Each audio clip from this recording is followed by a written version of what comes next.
ಕರುನಾಡಿನ ಎಲ್ಲಾ ಪ್ರೀತಿಯ ಯುವ ಸ್ಪರ್ಧಾ ಮಿತ್ರರಿಗೂ ಇವತ್ತಿನ ಆನ್ಲೈನ್ ತರಗತಿಗೆ ಸ್ವಾಗತ. ನಾನು ನಿಮ್ಮ ವಿನಯ್ ಕುಮಾರ್, ಸ್ಪರ್ಧಾ ವಿನಯ ಎಜುಕೇಟರ್ ಯೂಟ್ಯೂಬ್ ಚಾನೆಲ್ಗೆ ತಮಗೆಲ್ಲರಿಗೂ ಸ್ವಾಗತ. ಸ್ನೇಹಿತರೆ, ನಾವು ಕಳೆದ ತರಗತಿಯಲ್ಲಿ ಹಲವಾರು ಪ್ರಚಲಿತ ವಿದ್ಯಮಾನಗಳನ್ನು ಅಂದ್ರೆ 14 ಮತ್ತು 15ನೇ ತಾರೀಕಿನ ಪ್ರಚಲಿತ ವಿದ್ಯಮಾನಗಳನ್ನ ನಾವು ಅಧ್ಯಯನವನ್ನು ಮಾಡಿದ್ವಿ. ಅದೇ ರೀತಿ ಇವತ್ತಿನ ತರಗತಿಯಲ್ಲಿ 16ನೇ ತಾರೀಕು ಅಂದ್ರೆ ನಿನ್ನೆದು ಪ್ರಚಲಿತ ವಿದ್ಯಮಾನಗಳನ್ನ ಅಧ್ಯಯನವನ್ನು ಮಾಡೋಣ. ಅದಕ್ಕೂ ಮೊದಲು ಈ ಒಂದು ವಿಡಿಯೋವನ್ನ ನಿಮ್ಮ ಸ್ನೇಹಿತರಿಗೂ ಸಹ ಶೇರ್ ಮಾಡಿ. ಇನ್ನೂ ನೀವೇನಾದ್ರೂ ನಮ್ಮ ಚಾನೆಲ್ ಸಬ್ಸ್ಕ್ರೈಬ್ ಆಗಿಲ್ಲ ಅಂದ್ರೆ ನೋಡಿ, ಇಲ್ಲಿ ಏನು ನೇಮ್ ಕೊಟ್ಟಿದ್ದೀನಿ, ಇದೇ ನೇಮ್ ಅನ್ನ ನೀವು ಯೂಟ್ಯೂಬ್ ನಲ್ಲಿ ಏನಾದ್ರು ಹಾಕಿದ್ರೆ ನಮ್ಮ ಚಾನೆಲ್ ಸಿಗುತ್ತೆ. ಯೂಟ್ಯೂಬ್ ಅಥವಾ ಯೂಟ್ಯೂಬ್ ಅಲ್ಲಿ ಗೂಗಲ್ ಅಲ್ಲಿ ಹಾಕಿದ್ರು ಸಹ ನಮ್ಮ ಚಾನೆಲ್ ಸಿಗುತ್ತೆ. ನೀವು ಇದನ್ನು ತಗೊಂಡು ಸಬ್ಸ್ಕ್ರೈಬ್ ಮಾಡ್ಕೊಂಡು ನಾವು ಆಗ್ತಕ್ಕಂಥ ವಿಡಿಯೋಗಳನ್ನೆಲ್ಲ ಉಚಿತವಾಗಿ ವೀಕ್ಷಣೆ ಮಾಡಬಹುದು. ಅದೇ ರೀತಿ ನೀವು ಇನ್ನೂ ನಮ್ಮ ಟೆಲಿಗ್ರಾಮ್ ಚಾನೆಲ್ಗೆ ಸಬ್ಸ್ಕ್ರೈಬ್ ಆಗಿಲ್ಲ ಅಂದ್ರೆ ಇಲ್ಲೇನು ನೇಮ್ ಕಾಣಿಸುತ್ತೆ, ಸ್ಪರ್ಧಾ ವಿನಯ ಅಂತ. ಈ ಒಂದು ನೇಮ್ ಅನ್ನ ನೀವು ಟೆಲಿಗ್ರಾಮ್ ಒಳಗೆ ನೀವು ಈ ನೇಮ್ ಅನ್ನ ಹಾಕಿದ್ರೆ ಅಲ್ಲೂ ಸಹ ಗ್ರೂಪ್ ಅಲ್ಲಿ ಜಾಯ್ನ್ ಆಗಿ ದಿನನಿತ್ಯದ ನ್ಯೂಸ್ ಪೇಪರ್ಸ್,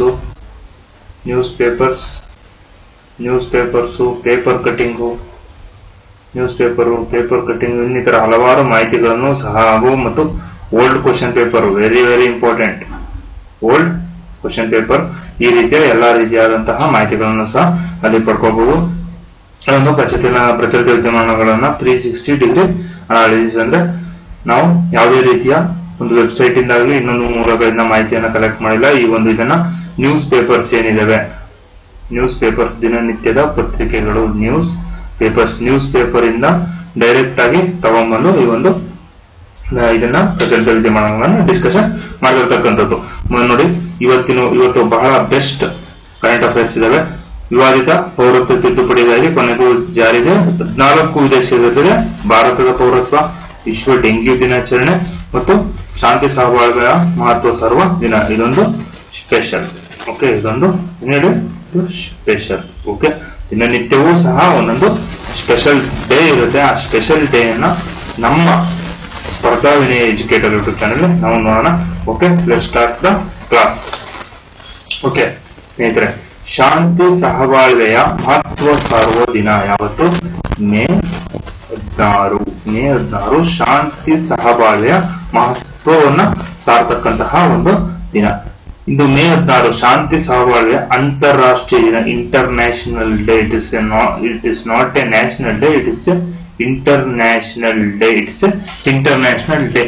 ರಾಷ್ಟ್ರೀಯತೆ, ಲಿಂಗ, ಭಾಷೆ ಅಥವಾ ಧರ್ಮ ಇವ್ಯಾವುದನ್ನೂ ಲೆಕ್ಕಿಸದೆ ಸಾಮರಸ್ಯವನ್ನ ಕಂಡುಕೊಂಡು ಜೀವನದಲ್ಲಿ ಒಂದು ರೀತಿ ಶಾಂತಿಯನ್ನ ಪಡ್ಕೊಂಡು ಜೀವನವನ್ನ ಮಾಡ್ಕೊಳ್ತಕ್ಕಂಥದ್ದು. ಅಂದ್ರೆ ಈ ಜಾತಿ, ಧರ್ಮ, ಲಿಂಗ, ಭಾಷೆ ಇವುಗಳ ಆಧಾರದ ಮೇಲೆ ಇವತ್ತೇನು ನಮ್ಮ ದೇಶದಲ್ಲಿ ತಾರತಮ್ಯ ನಡೀತಾರೆ, ಈ ತಾರತಮ್ಯಗಳೆಲ್ಲವನ್ನೂ ಬಿಟ್ಟು ಶಾಂತಿಗೆ ಉತ್ತೇಜನವನ್ನ ನೀಡಿ ಶಾಂತಿಯಿಂದ ಜೀವನ ನಡೆಸುವಂತಹ ಒಂದು ಏನಿದೆ ಥೀಮ್, ಆ ಥೀಮ್ ದೇಶವೇ ಈ ಒಂದು ಶಾಂತಿ ಸಹಬಾಳ್ವೆ ಮಹತ್ವ ಸಾರತಕ್ಕಂಥ ದಿನ ಆಗಿರ್ತಕ್ಕಂಥದ್ದು.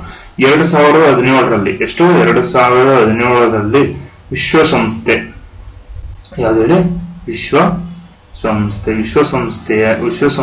ಸಾಮಾನ್ಯ ಸಭೆಯಲ್ಲಿ ಅಧಿಕೃತವಾಗಿ ಶಾಂತಿ ಸಹಬಾಳ್ವೆಯ ಅಂತಾರಾಷ್ಟ್ರೀಯ ಮಟ್ಟದಲ್ಲಿ ಶಾಂತಿ ಸಹಬಾಳ್ವೆಯ ದಿನವನ್ನ ಅಂತಾರಾಷ್ಟ್ರೀಯ ಮಟ್ಟದಲ್ಲಿ ಆಚರಣೆ ಮಾಡಬೇಕು ಅಂತ ಹೇಳಿ 2017ರಲ್ಲಿ ಡಿಸೈಡ್ ಮಾಡಿ ಮೊದಲ ಶಾಂತಿ ಸಹಬಾಳ್ವೆಯ ದಿನವನ್ನ 2018ರಲ್ಲಿ ಆಚರಣೆಯನ್ನ ಮಾಡಲಾಗುತ್ತೆ. 2018ರಲ್ಲಿ ಆಚರಣೆಯನ್ನ ಮಾಡಲಾಗುತ್ತೆ. ಇದು ಇವತ್ತಿನ ವಿಶೇಷ. ಶಾಂತಿ ಸಹಬಾಳ್ವೆಯಿಂದ ಜೀವಿಸೋದ್ರಿಂದ ಒಂದು ಕುಟುಂಬ ಚೆನ್ನಾಗಿರುತ್ತೆ, ಒಂದು ಕುಟುಂಬ ಚೆನ್ನಾಗಿದ್ರೆ ಒಂದು ಊರು ಚೆನ್ನಾಗಿರುತ್ತೆ, ಒಂದು ಊರು ಚೆನ್ನಾಗಿದ್ರೆ ಒಂದು ಗ್ರಾಮ ಚೆನ್ನಾಗಿದ್ರೆ ಒಂದು ತಾಲೂಕು ಚೆನ್ನಾಗಿದ್ರೆ ಒಂದು ಜಿಲ್ಲೆ ಚೆನ್ನಾಗಿದ್ರೆ ಒಂದು ರಾಜ್ಯವೇ ಚೆನ್ನಾಗಿದ್ರೆ ಒಂದು ದೇಶ.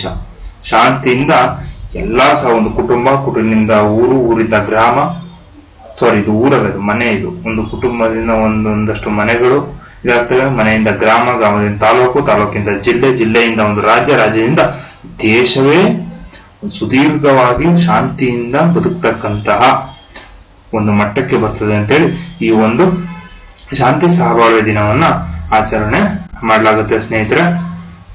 ಇದು ಇವತ್ತಿನ ವಿಶೇಷ. ಇದೇ ಇವತ್ತಿನ ವಿಶೇಷ. ನೋಡಿ, ಡೈಲಿ ಎವ್ರಿ ಡೇ ನಮ್ಮ ಸ್ಪರ್ಧಾ ವಿನಯ ಎಜುಕೇಟರ್ ಚಾನೆಲ್ ನಲ್ಲಿ every day in current affairs class every day ಒಂದು ದಿನ ಏನಾದ್ರು ಮಿಸ್ ಆಯ್ತು ಅಂದ್ರೆ ಅದನ್ನ ನೆಕ್ಸ್ಟ್ ಡೇ ಕ್ಯಾರಿ ಫಾರ್ವರ್ಡ್ ಆಗುತ್ತೆ. ನೆಕ್ಸ್ಟ್ ಡೇ ಅಂದ್ರೆ ನೀವು May 16th ಕರೆಂಟ್ ಅಫೇರ್ಸ್ ಅನ್ನ ಏನ್ ಮಾಡ್ತೀರಿ, May 17th ಕೇಳ್ತಾ ಇದ್ದೀರಾ ಇವತ್ತು, ಓಕೆನಾ. ಅದೇ May 17th May 18th ಕೇಳ್ತೀರಾ. ಈ ರೀತಿ ನೆಕ್ಸ್ಟ್ ಡೇ ಫಾರ್ವರ್ಡ್ ಆಗುತ್ತೆ. ಏನಕ್ಕೋಸ್ಕರ ಅಂದ್ರೆ ಕೆಲವೊಂದಷ್ಟು ಮಾಹಿತಿಗಳನ್ನ ನಾವು ಸಹ ಕಲೆ ಹಾಕಬೇಕು. ಕಲೆ ಹಾಕಿ ಅನಂತರ ನಿಮ್ಮ ಮುಂದೆ ಪ್ರಸ್ತುತವನ್ನ ಪಡಿಸಬೇಕು. ಆದ್ದರಿಂದ ನೀವು ಎವ್ರಿ ಡೇ ಕರೆಂಟ್ ಅಫೇರ್ಸ್ ಅನ್ನ ಕೇಳಿದ್ರೆ ಒಂದು ಸಲ ಏನಾದ್ರೂ ಮ್ಯಾಗಝಿನ್ ಅನ್ನ ಓದಿದ್ರೆ ಅವಾಗ ನಿಮಗೆ ಚೆನ್ನಾಗಿ ತಲೆಯಲ್ಲಿ ಉಳ್ಕೊಳ್ತದೆ, ಓಕೆನಾ, ಕರೆಂಟ್ ಅಫೇರ್ಸ್. ಆದ್ರಿಂದ ಎವ್ರಿ ಡೇ ಕರೆಂಟ್ ಅಫೇರ್ಸ್ ನ ಅಪ್ಡೇಟ್ ಮಾಡ್ತಿದ್ದಾರೆ ಸ್ನೇಹಿತರೆ, ಓಕೆನಾ. ಇದು ಅರ್ಥ ಆಗಿದೆ ಅನ್ಕೋತೀನಿ. ನೆಕ್ಸ್ಟ್, ವಿಶ್ವ ಡೆಂಗ್ಯೂ ದಿನಾಚರಣೆ. ವಿಶ್ವ ಡೆಂಗ್ಯೂ ದಿನಾಚರಣೆ. ಈ ವಿಶ್ವ ಡೆಂಗ್ಯೂ ದಿನಾಚರಣೆ ಏನಕ್ಕಾಗಿ ವಿಶ್ವ ಡೆಂಗ್ಯೂ ದಿನವನ್ನ ಆಚರಣೆ ಮಾಡ್ತಾರೆ, ವಿಶ್ವ ಡೆಂಗ್ಯೂ ದಿನವನ್ನ ಏನಕ್ಕಾಗಿ ಆಚರಣೆ ಮಾಡ್ತಾರೆ ಅಂತ ನನಗೆ ಯಾರಾದ್ರೂ ಕಮೆಂಟ್ ಬಾಕ್ಸ್ ನಲ್ಲಿ ಹಾಕಿ, ಅಥವಾ ನಮ್ಮ ಸ್ಪರ್ಧಾ ವಿನಯ ಟೆಲಿಗ್ರಾಮ್ ಚಾನಲ್ಗೆ ಹಾಕಿ. ನಮ್ಮ ಸ್ಪರ್ಧಾ ವಿನಯ ಟೆಲಿಗ್ರಾಮ್ ಚಾನಲ್ಗೆ ಹೋದ್ರೆ ಅಲ್ಲಿ ನಾನೊಂದು QR ಕೋಡ್ ಕೊಡ್ತೀನಿ. ಈ QR ಕೋಡ್ಗೆ ಸ್ಕ್ಯಾನ್ ಮಾಡಿ ಮೆಸೇಜ್ ಅನ್ನ ಹಾಕಬಹುದು, ಓಕೆನಾ. ಮೊದಲನೇದಾಗಿ ಡೆಂಗ್ಯೂ ಎಂದರೇನು? ಡೆಂಗ್ಯೂ ಎಂದರೇನು? ಈ ಡೆಂಗ್ಯೂ ಎಂತಕ್ಕಂಥದ್ದು ಒಂದು ವೈರಸ್ ನಿಂದ ಹರಡುವ ರೋಗ. ಈ ಡೆಂಗ್ಯೂ ಅಂತಕ್ಕಂಥದ್ದು ಒಂದು ವೈರಸ್ ನಿಂದ ಹರಡುವ ರೋಗ. ಯಾವ ವೈರಸ್ ಯಾವುದು ಅಂದ್ರೆ ಇಡಿಸ್ ಈಜಿಪ್ಟಿ. ಇಡಿಸ್ ಈಜಿಪ್ಟಿ ಎಂತಕ್ಕಂತಹ ಒಂದು ಹೆಣ್ಣು ಸೊಳ್ಳೆ. ಇಡಿಸ್ ಈಜಿಪ್ಟಿ ಅಂತಕ್ಕಂತಹ ಒಂದು ಹೆಣ್ಣು ಸೊಳ್ಳೆಯಿಂದ ಹರಡತಕ್ಕಂತ ಈ ಒಂದು ರೋಗ. ನೋಡಿ, ಈ ಸೊಳ್ಳೆ ಅಲ್ಲ, ಇದೊಂದು ಸಾಂದರ್ಭಿಕ ಚಿತ್ರ ಅಷ್ಟೇ, ಓಕೆನಾ. ಇದೊಂದು ಸಾಂದರ್ಭಿಕ ಚಿತ್ರ ಆಗಿರ್ತದೆ. ಈ ಡೆಂಗ್ಯೂ ಅಂದ್ರೆ ಇದೊಂದು ವೈರಸ್ ನಿಂದ ಹರಡತಕ್ಕಂತಹ ಒಂದು ರೋಗವಾಗಿದ್ದು, ಇದು ಇಡಿಸ್ ಈಜಿಪ್ಟಿ ಎಂತಕ್ಕಂತಹ ಒಂದು ಹೆಣ್ಣು ಸೊಳ್ಳೆಯಿಂದ ಹರಡತಕ್ಕಂತಹ ಒಂದು ರೋಗ ಆಗಿದೆ. ಏನು ಈ ರೋಗ? ಇದು ಏನಾಗುತ್ತೆ? ಈ ಸೊಳ್ಳೆ ಕಚ್ಚಿದ್ರೆ ಏನಾಗುತ್ತೆ ಅಂದ್ರೆ, ಸುಮಾರು ಈ ಸೊಳ್ಳೆ ಕಚ್ಚಿದ 3 ರಿಂದ 4 ದಿನಗಳ ನಂತರ ಆ ಮನುಷ್ಯ ರೋಗಕ್ಕೆ ತುತ್ತಾಗ್ತಕ್ಕಂಥದ್ದು. ಯಾವುದು? ಸೊಳ್ಳೆ ಕಚ್ಚಿದ್ರೆ, ಇಡಿಸ್ ಈಜಿಪ್ಟಿ ಅಂತಕ್ಕಂಥ ಸೊಳ್ಳೆ ಕಚ್ಚಿದ್ರೆ 3-4 ದಿನಗಳ ನಂತರ ರೋಗಕ್ಕೆ ತುತ್ತಾಗಿ ಯಾವ ರೀತಿ ರೋಗ ಲಕ್ಷಣ ಯಾವ ರೀತಿ ಕಾಣಿಸ್ತದೆ? ವಾಂತಿ ಅಥವಾ ವಾಕರಿಕೆ. ಈ ವಾಂತಿ ಯಾವ ತರ ಅಂದ್ರೆ, ರಕ್ತದ ವಾಂತಿನಾದ್ರೂ ಆಗ್ಬೋದು, ಅಥವಾ ರಕ್ತರಹಿತ ವಾಂತಿ. ರಕ್ತಸಹಿತ ಅಥವಾ ರಕ್ತರಹಿತ ಅಂದ್ರೆ ರಕ್ತನ ಇಲ್ಲದೇನೆ ವಾಂತಿ ಆಗ್ಬೋದು, ಅಥವಾ ರಕ್ತ ಸಹಿತನೂ ವಾಂತಿ ಆಗಬಹುದು, ಓಕೆನಾ. ರೋಗ ಲಕ್ಷಣ 3-4 ದಿನದ ನಂತರ ಇರೋ ವೈರಸ್ ಇದಾಗ್ತಕ್ಕಂಥದ್ದು, ಹರಡ್ತಕ್ಕಂಥದ್ದು ನಮ್ಮ ಬಾಡಿಲಿರ್ತಕ್ಕಂಥ ಬಿಳಿ ರಕ್ತ ಕಣಗಳ ಮೇಲೆ ಇದಾಗ್ತಕ್ಕಂಥದ್ದು ರಕ್ತರಹಿತ ಅಥವಾ ರಕ್ತಸಹಿತ ವಾಂತಿ. ಅದೇ ರೀತಿ ಮಲದಲ್ಲಿ ರಕ್ತ, ಓಕೆನಾ. ಮಲದಲ್ಲಿ ರಕ್ತ. ಅನಂತರದಲ್ಲಿ ರೋಗಿಗೆ ತೀವ್ರ ತೀವ್ರವಾದ ಆಯಾಸ ಕಾಣಿಸ್ಕೊಳ್ತಕ್ಕಂಥದ್ದು. ಅದೇ ರೀತಿ ಬಾಯಾರಿಕೆ, ಶುಷ್ಕ ಅಂಡ್ ಬಾಯಾರಿಕೆ. ಏನು ಬಾಯಾರಿಕೆ? ನೋಡಿ, ಇಲ್ಲಿ ಕೊಟ್ಟಿದ್ದರಲ್ಲಿ ಶುಷ್ಕ ಅಂದ್ರೆ ತುಂಬಾ ಶೆಕೆ ಆಗ್ತಕ್ಕಂಥದ್ದು, ಬಾಯಾರಿಕೆ ಆಗ್ತಕ್ಕಂಥದ್ದು, ಹಾಗೂ ಅವ್ರಿಗೆ ಉಸಿರಾಡೋದು ಕಷ್ಟ ಆಗೋದು. ಅದೇ ರೀತಿ ನಾಡಿ ಮಿಡಿತ ಸ್ವಲ್ಪ ವೇಗವಾಗಿ ಆಗ್ತಕ್ಕಂಥ ಈ ರೀತಿಯಾದಂತಹ ಕೆಲವೊಂದಷ್ಟು ರೋಗ ಲಕ್ಷಣಗಳು ಇದರಲ್ಲಿ ಕಾಣಿಸ್ತವೆ, ಓಕೆನಾ. ಈ ಒಂದು ಡೆಂಗ್ಯೂನಲ್ಲಿ ಒಂದು ರೋಗ ಲಕ್ಷಣಗಳು ಕಾಣಿಸ್ತವೆ. ಹೇಗೆ ಡೆಂಗ್ಯೂವನ್ನ ತಡೆಗಟ್ಟೋದು? ಡೆಂಗ್ಯೂವನ್ನ ತಡೆಗಟ್ಟಬೇಕಾದ್ರೆ ಮೊದಲನೇದು, ನಾವು ನೀರನ್ನ ನಿಲ್ಲುವಂತೆ ಮಾಡಬಾರದು. ನೀರನ್ನ ನಿಲ್ಲುವುದು, ಈಗ ಮಳೆ ಇರುತ್ತೆ, ನಮ್ಮ ಮನೆಯಲ್ಲಿ ಅವರು ತೆಂಗಿನ ಚಿಪ್ಪು ಏನಾದ್ರೆ ಅದರಲ್ಲಿ ನೀರು ನಿಂತ್ಕೊಳ್ಳೋದು, ಅಥವಾ ಟೈರ್ಗಳಲ್ಲಿ ನೀರು ನಿಂತ್ಕೊಳ್ತಕ್ಕಂಥದ್ದು, ಈ ರೀತಿಯಾಗಿ ನೀರುಗಳು ನಿಂತ್ಕೊಳ್ಳಿಕ್ಕೆ ಬಿಡಬಾರ್ದು. ಎಲ್ಲಿಯಾದ್ರೂ ಸರಿ ನಮ್ಮ ಮನೆಯ ಸುತ್ತಮುತ್ತ ನೀರು ನಿಲ್ಲುವಿಕೆಯನ್ನ ಕಡಿಮೆ ಮಾಡಬೇಕು. ಈ ನೀರು ನಿಲ್ಲುವಿಕೆಯಿಂದ ಸುಮಾರು 3 ರಿಂದ 4 ದಿನಗಳ ನಂತರ ಅಲ್ಲಿ ಮೊಟ್ಟೆಗಳು ಉತ್ಪತ್ತಿ ಆಗುತ್ತೆ. ಮೊಟ್ಟೆ ಉತ್ಪತ್ತಿಯ ನಂತರ ಸೊಳ್ಳೆಗಳು ಬರುತ್ತೆ. ಎಲ್ಲಿಂದ? ಏನು ನಿಂತ ನೀರಿನಲ್ಲಿ ಮೊಟ್ಟೆ ಉತ್ಪತ್ತಿಯಾಗಿ ಲಾರ್ವಾಗಳು ಉತ್ಪತ್ತಿಯಾಗಿ ಅನಂತರ ಸೊಳ್ಳೆಗಳು ಆಗಿ ಇಡೀಸ್ ಈಜಿಪ್ಟಿ ಸೊಳ್ಳೆ ಉತ್ಪತ್ತಿಯಾಗಿ ಅನಂತರ ಈ ರೀತಿಯ ವೈರಸ್ ನಿಂದ ರೋಗ ಹರಡತಕ್ಕಂಥದ್ದು. ರೀತಿಯ ವೈರಸ್ ನಿಂದ ಈ ರೋಗ ಹರಡತಕ್ಕಂಥದ್ದು.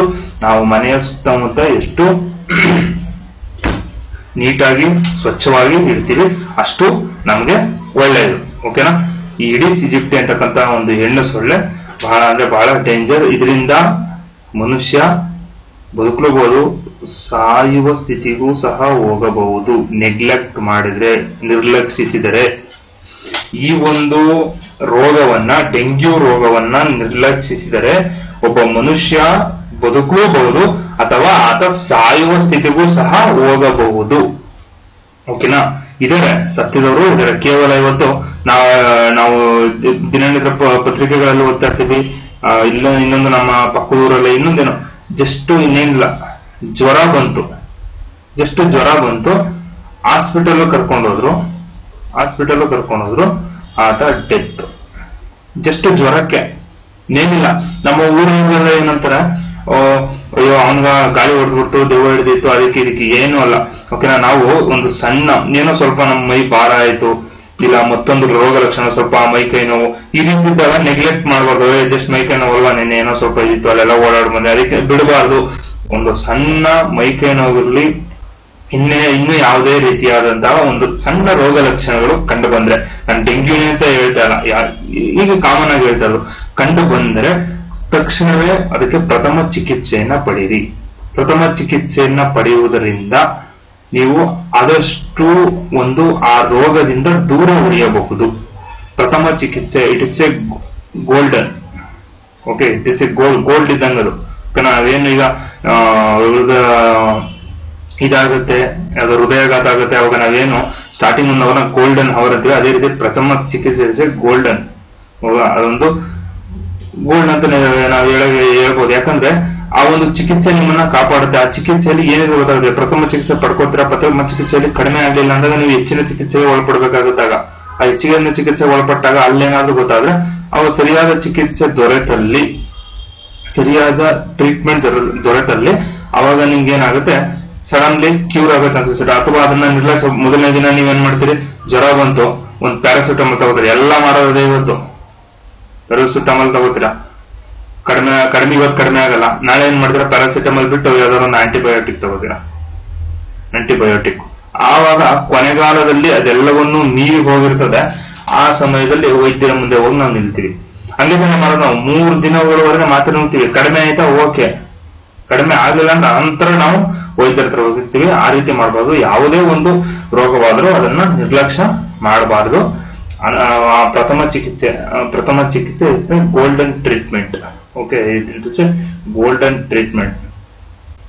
ಓಕೆ, ಎಲ್ಲದರಲ್ಲೂ ಒಂದು ರೀತಿಯ ಗೋಲ್ಡನ್ ಮೂಮೆಂಟ್, ನಾವು ಗೋಲ್ಡನ್ ಅವರ್, ಗೋಲ್ಡನ್ ಅಂತೀವಲ್ಲ, ಅದೇ ರೀತಿ ಈ ಪ್ರಥಮ ಚಿಕಿತ್ಸೆ ಅಂತಕ್ಕಂಥದ್ದು it is a golden treatment. ಈ ಟ್ರೀಟ್ಮೆಂಟ್ ಅನ್ನ ನಾವು ಕೊಳ್ಳೇಬೇಕು. ಏನು ಒಬ್ಬ ಆಕ್ಸಿಡೆಂಟ್ ಆಗಿದೆ ಅಂದ್ರೂ ಆ ವ್ಯಕ್ತಿಗೂ ಫಸ್ಟ್ ನಾವು ಗೋಲ್ಡನ್ ಟ್ರೀಟ್ಮೆಂಟ್ ಅನ್ನ ಫಸ್ಟ್ ಏಡ್ ಟ್ರೀಟ್ಮೆಂಟ್ ಏನಕ್ಕೆ ಅಂದ್ರೆ, ಆ ವ್ಯಕ್ತಿ ಅವನ ಆಕ್ಸಿಡೆಂಟ್ ಆಗಿದೆ ಅಂದ್ರೆ ಫಸ್ಟ್ ಅವನಿಗೆ ಎಲ್ಲೋ ಪೆಟ್ಟಾಗಿದೆ, ತಲೆಯಲ್ಲಿ ಪೆಟ್ಟಾಗಿದೆ ಅಂದ್ರೆ ಅವನಿಗೆ ಮೊದಲು ಪ್ರಥಮ ಚಿಕಿತ್ಸೆಯನ್ನ ನೀಡಬೇಕು. ಆ ವ್ಯಕ್ತಿಗೆ ರಕ್ತಸ್ರಾವ ಆಗೋದನ್ನ ನಿಲ್ಲಿಸ್ಬೇಕು. ರಕ್ತ ಹರಿಯೋದು ನಿಂತ್ರೆ ಆಗ ವ್ಯಕ್ತಿಗೆ ಸುಸ್ತು ಕಡಿಮೆ ಆಗಿಲ್ಲ, ಬಾಡಿಲಿರೋ ರಕ್ತ ಎಲ್ಲ ಹೋಗಿ ಆತ ಏನಾಗ್ತಾನೆ, ಅಸ್ವಸ್ಥನಾಗ್ತಾನೆ. ಅವಾಗ ಆತನಿಗೆ ಟ್ರೀಟ್ಮೆಂಟ್ ಕೊಡೋದು, ಮತ್ತೆ ಅಗೇನ್ ಆ ವ್ಯಕ್ತಿಗೆ ಹೊರಗಿನಿಂದ ಬ್ಲಡ್ ಅನ್ನ ಇಂಜೆಕ್ಟ್ ಮಾಡಿ ಹೊರಗಿನಿಂದ ಬ್ಲಡ್ ಅನ್ನ ಕೊಟ್ಟು, ಆ ಸಮಯದಲ್ಲಿ ಅವನ ಇದರಲ್ಲಿ ಬ್ಲಡ್ ಯಾವ್ದು ಎನಾ ಬಿನಾ ಅಥವಾ AB ಪಾಸಿಟಿವ್ ನ, ಅದು O ಪಾಸಿಟಿವ್ ಆಗಿರ್ಬೋದು, ಯಾರೋ ಗೊತ್ತು. ಈ ಸಮಯದಲ್ಲಿ ರಕ್ತ ಸಿಗೋದು ಸಹ ಇದಾಗಬಹುದು. ಆದ್ದರಿಂದ ಪ್ರಥಮ ಚಿಕಿತ್ಸೆಯನ್ನ ದಯವಿಟ್ಟು ತಗೋಬೇಕು. ಪ್ರಥಮ ಚಿಕಿತ್ಸೆಯನ್ನ ತೆಗೆದುಕೊಂಡ ನಂತರವೇ ನೀವು ಹೆಚ್ಚಿನ ಚಿಕಿತ್ಸೆಗೆ ಇದಾಗಿ. ಅಕಸ್ಮಾತ್ ಇಲ್ಲ ಅಂದ್ರೆ ಓಕೆ, ಇಟ್ಸ್ ಓಕೆ, ನಿಮ್ಮ ಆರೋಗ್ಯವನ್ನು ನೀವು ನೋಡ್ಕೊಂಡಂಗಾಗುತ್ತೆ. ನೀವು ಮನೆಯ ಸುತ್ತ ಸ್ವಚ್ಛವಾಗಿಡಬೇಕು. ನಿಂತ ನೀರುಗಳ ಯಾವುದೇ ರೀತಿ ತೆಂಗಿನ ಚಿಪ್ಗಳಲ್ಲಾಗ್ಲಿ, ಟೈರ್ಗಳಲ್ಲಾಗ್ಲಿ, ಇನ್ನಿತರ ವಸ್ತುಗಳಲ್ಲಿ ನೀರನ್ನ ನಿಂತುಕೊಳ್ಳದಿರೋ ರೀತಿ ನೋಡ್ಕೋಬೇಕು. ಈಗಂತಲ್ಲ, any time, any time okay, ನೀರನ್ನು ನಿಂತುಕೊಳ್ಳದ ನೋಡ್ಕೋಬೇಕು. ಚರಂಡಿಗಳಲ್ಲಿ ನೀರುಗಳನ್ನ ನಿಂತುಕೊಳ್ಳದಂಗೆ ನೋಡ್ಕೊಂಡ್ರೆ ಖಂಡಿತವಾಗಿ ಈ ರೀತಿಯ ಕೆಲವೊಂದಷ್ಟು ಇದರಿಂದ ನಾವು ಪಾರಾಗಬಹುದು ಅಂತ ಹೇಳ್ತಾ ನೆಕ್ಸ್ಟ್ ಕಾನ್ಸೆಪ್ಟ್ಗೆ ಹೋಗೋಣ. ವಿವಾದಿತ ಪೌರತ್ವ ತಿದ್ದುಪಡಿ ಕೊನೆಗೂ ಜಾರಿ. ವಿವಾದಿತ ಪೌರತ್ವ ತಿದ್ದುಪಡಿ ಕೊನೆಗೂ ಜಾರಿ. 14 ವಿದೇಶಿಗರಿಗೆ ಭಾರತದ ಪೌರತ್ವ. 14 ವಿದೇಶಿಗರಿಗೆ ಭಾರತ ಪೌರತ್ವ. ಸಿಎಎ ಜಾರಿಯ ಬಳಿಕ ಇದೇ ಮೊದಲ ಸಲ ಪೌರತ್ವ ಸರ್ಟಿಫಿಕೇಟ್ ವಿತರಣೆ. ಇನ್ನು 106 ಜನರಿಗೆ ಇಮೇಲ್ ಅಲ್ಲಿ ಡಿಜಿಟಲ್ ಪ್ರಮಾಣ ಪತ್ರ ರವಾನೆ. ನಿಮ್ಗೆಲ್ರಿಗೂ ಗೊತ್ತು ಸಿಎಎ ಆಕ್ಟ್, ಪೌರತ್ವ ತಿದ್ದುಪಡಿ ಕಾಯ್ದೆ. ಪೌರತ್ವ ತಿದ್ದುಪಡಿ ಕಾಯ್ದೆ. ಪೌರತ್ವ ತಿದ್ದುಪಡಿ ಕಾಯ್ದೆ. ಪೌರತ್ವ ತಿದ್ದುಪಡಿ ಕಾಯ್ದೆ ಇಡೀ ದೇಶಾದ್ಯಂತ ಇದರ ಮೇಲೆ ತುಂಬಾ ಇದಾಗಿತ್ತು. ಇದು ದೇಶಾದ್ಯಂತ ಸದ್ದು ಮಾಡಿತ್ತು. ದೇಶಾದ್ಯಂತ ಸದ್ದು ಮಾಡಿತ್ತು. ಹಲವು ವಿರೋಧಗಳು ಸಹ ಆಗಿದ್ವು. ಈ ವಿರೋಧದ ನಡುವೆಯೂ ಸಹ ಕೇಂದ್ರ ಸರ್ಕಾರ ಅದನ್ನ ಜಾರಿಗೊಳಿಸಿತ್ತು. ಕೇಂದ್ರ ಸರ್ಕಾರ ಏನ್ ಮಾಡಿತ್ತು? ಅದನ್ನ ಜಾರಿಗೊಳಿಸಿತ್ತು. ಈಗ ಈ ಪೌರತ್ವ ತಿದ್ದುಪಡಿ ಜಾರಿಯಾದ ನಂತರ ಮೊದಲನೇದಾಗಿ ಪ್ರಪ್ರಥಮವಾಗಿ 14 ವಿದೇಶಿಗರಿಗೆ ಭಾರತದ ಪೌರತ್ವವನ್ನ ನೀಡಲಾಗಿರ್ತಕ್ಕಂಥದ್ದು. ಅಂದ್ರೆ ಈ ಏನು ನಮ್ಮ ನೆರೆಯ ರಾಷ್ಟ್ರಗಳು, ನಮ್ಮ ಭಾರತದಲ್ಲಿ ಇರತಕ್ಕಂತಹ ನೆರೆಯ ರಾಷ್ಟ್ರಗಳು ಪಾಕಿಸ್ತಾನ,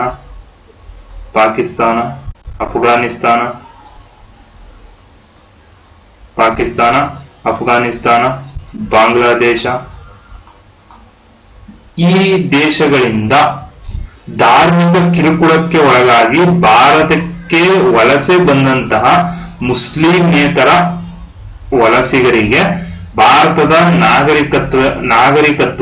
ನಾಗರಿಕತೆಯನ್ನ ನೀಡಬೇಕು ಅಂತೇಳಿ ಏನು ಒಂದು ಪೌರತ್ವ ತಿದ್ದುಪಡಿ ಕಾಯ್ದೆಯನ್ನ ಭಾರತ ಸರ್ಕಾರ ಅಥವಾ ಕೇಂದ್ರ ಸರ್ಕಾರ ಜಾರಿಗೊಳಿಸಿತ್ತು. ಅದನ್ನ ಈ ಬುಧವಾರ ಅಂದ್ರೆ ಮೇ 15ನೇ ತಾರೀಕು, ಇದು ಮೇ 16ನೇ ತಾರೀಕು ನಮ್ಮ ಪೇಪರ್ ಅಲ್ಲಿ ಬಂದಿರ್ತಕ್ಕಂಥ. ಮೇ 15ನೇ ತಾರೀಕು ಕರೆಂಟ್ ಅಫೇರ್ಸ್. ಮೇ 16ನೇ ತಾರೀಕು ಆಗಿದೆ. ಮೇ 15ನೇ ತಾರೀಕು ಆಗಿದೆ. 16ನೇ ತಾರೀಕು ಪೇಪರ್ ಅಲ್ಲಿ ಬಂದಿದೆ. ಓಕೆ, ಇದು ನಾವು 17ನೇ ತಾರೀಕು ಕರೆಂಟ್ ಅಫೇರ್ಸ್ ಅಲ್ಲಿ ನೋಡ್ತಾ ಇದ್ದೀವಿ ಅಲ್ವಾ. ಈ ಪೌರತ್ವ ತಿದ್ದುಪಡಿ ಕಾಯ್ದೆ ಜಾರಿಗೆ ಬಂದ 2 ತಿಂಗಳ ನಂತರ ಇದೇ ಮೊದಲ ಬಾರಿಗೆ 14 ಜನರಿಗೆ ಪೌರತ್ವವನ್ನ, ಭಾರತೀಯ ಪೌರತ್ವವನ್ನು ನೀಡಲಾಗಿರ್ತಕ್ಕಂಥದ್ದು. 14 ಜನರಿಗೆ ಭಾರತದ ಪೌರತ್ವವನ್ನ, ಇಲ್ಲಿಯ ಪೌರತ್ವವನ್ನ ನೀಡಲಾಗಿತ್ತು. ಈ ಮೂಲಕ 14 ಜನ ಅನಿವಾಸಿ ಭಾರತೀಯ ಅಥವಾ ಧಾರ್ಮಿಕ ಕಿರುಕುಳಕ್ಕೆ ಒಳಗಾಗಿದ್ದಂತಹ ವಲಸಿಗರು ಇಂದು ನಮ್ಮ ಭಾರತೀಯ ನಾಗರಿಕರ ಆಗಿರ್ತಕ್ಕಂಥದ್ದು. ಇನ್ನೂ ಹಲವಾರು ಜನರಿಗೆ ಈ ರೀತಿ ಏನ್ ಮಾಡಿದ್ರೆ ಅಂದ್ರೆ ಇಮೇಲ್ ನಾವು ಇವತ್ತೇನು ಗೂಗಲ್ ಇಮೇಲ್ ಅಂತ ಕರಿತೀವಿ, ಈ ಇಮೇಲ್ ಮೂಲಕ ಡಿಜಿಟಲ್ ಪ್ರಮಾಣ ಪತ್ರವನ್ನ ರವಾನೆ ಮಾಡ್ತಕ್ಕಂಥದ್ದು. ಓಕೆ, ಈ ಇದನ್ನ ಯಾರು ವಿತರಣೆ ಮಾಡಿದ್ದಾರೆ ಅಂದ್ರೆ ಕೇಂದ್ರ ಗೃಹ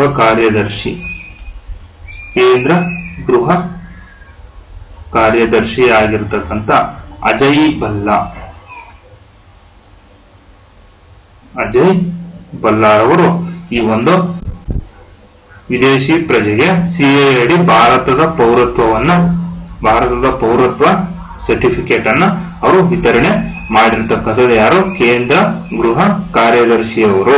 ಓಕೆ, 2024 ಮೇ 15ನೇ ತಾರೀಕು ಈ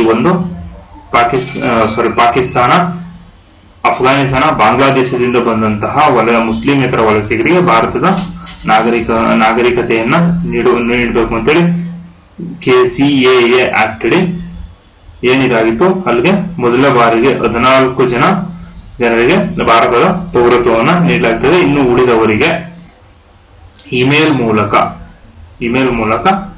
ಏನ್ ಮಾಡ್ತಾರೆ? ಪ್ರಮಾಣ ಪತ್ರವನ್ನ ಅಥವಾ ಸರ್ಟಿಫಿಕೇಟ್ ಅನ್ನ ನೀಡ್ತಾರೆ ಅಂತೇಳಿ ಹೇಳ್ಬೋದು. ಇದಿಷ್ಟು ಸಿಎ ಆಕ್ಟ್ ಬಗ್ಗೆ. ಪ್ರಥಮವಾಗಿ 14 ಜನ ವಿದೇಶಿಗರಿಗೆ ಅಥವಾ ಯಾರು ವಿತರಣೆ ಮಾಡಿದ್ರು, ಯಾಕಂದ್ರೆ ಈ ಸಮಯದಲ್ಲಿ ಯಾವುದೇ ರೀತಿಯ ಗೃಹ ಸಚಿವರುಗಳಾಗ್ಲಿ ಪ್ರಧಾನಮಂತ್ರಿಗಳಾಗ್ಲಿ ವಿತರಣೆ ಮಾಡೋದಿಲ್ಲ. ಆದ್ದರಿಂದ ಇವರು ತುಂಬಾ ಇಂಪಾರ್ಟೆಂಟ್. ಇವರು ನಿನ್ನೆನೂ ಬಂದಿದ್ರು. BSF ಬಾರ್ಡರ್ ಸೆಕ್ಯೂರಿಟಿ ಫೋರ್ಸ್ ನಲ್ಲಿ ಜೇನು ಸಾಕಾಣಿಕೆಗೆ ಇವರು ಇದನ್ನ ಒತ್ತನ್ನು ನೀಡಿ ಅಂತ ಹೇಳಿದ್ರು. ನಿನ್ನೆ ಕರೆಂಟ್ ಅಫೇರ್ಸ್ ಅಲ್ಲಿ ನಾನು 14 ಮತ್ತು 15ನೇ ತಾರೀಕಿನ ಕರೆಂಟ್ ಅಫೇರ್ಸ್ ಅಲ್ಲಿ ನಿಮ್ಗೆ ಹೇಳಿದೀನಿ. ಓಕೆನಾ, BSF ಬಾರ್ಡರ್ ಸೆಕ್ಯೂರಿಟಿ ಫೋರ್ಸ್ ಛತ್ತೀಸ್ಗಢದಲ್ಲಿ ಏನ್ ಮಾಡಿ ಬಾಂಗ್ಲಾದೇಶದ ಬಾರ್ಡರ್ ನಲ್ಲಿ ಜೇನು ಸಾಕಾಣಿಕೆಯನ್ನ ಮಾಡಿ ಇದರಿಂದ ಸ್ಥಳೀಯರಿಗೆ ಉದ್ಯೋಗಾವಕಾಶ ಸಿಗ್ತಕ್ಕಂತ ಒಂದು ಇದಾಗ್ತದೆ ಅಂತ ಇದೇ ಅಜಯ್ ಬಲ್ಲಾರ್ ಅವರು ಏನ್ ಮಾಡಿದ್ರು, ಆದೇಶವನ್ನ ಸೂಚನೆಯನ್ನ ನೀಡಿದ್ರು. ಇದೇ ಅಜಯ್ ಬಲ್ಲಾರ್ ಅವರು ಇವರೇ.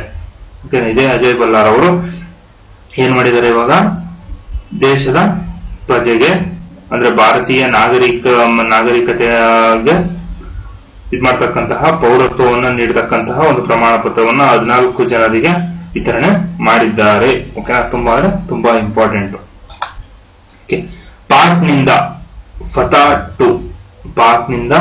ಫತಾ-2 ರಾಕೆಟ್ ವ್ಯವಸ್ಥೆ ಪರೀಕ್ಷಾರ್ಥ ಪ್ರಯೋಗ.